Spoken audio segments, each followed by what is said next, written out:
चलो यार आज इसी बार मूर्ति बनाता हूँ। अबे गोलू तू यहाँ पे क्या कर रहा है? अरे हाँ रामू भाई, मैं गया था नानी घर, कुछ काम था इसलिए। यार गोलू आज हम दोनों लोग मिल करके एक बढ़िया सा मूर्ति बनाएंगे।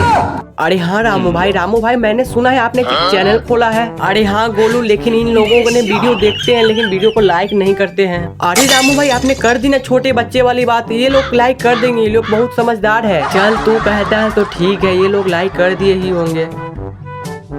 चलो यार फाइनली बन चुका है। अब देखो यार कैसा लगे। आप लोग वीडियो को लाइक कर दो। अगर आपको भी बनवाना है तो कमेंट में बता दो।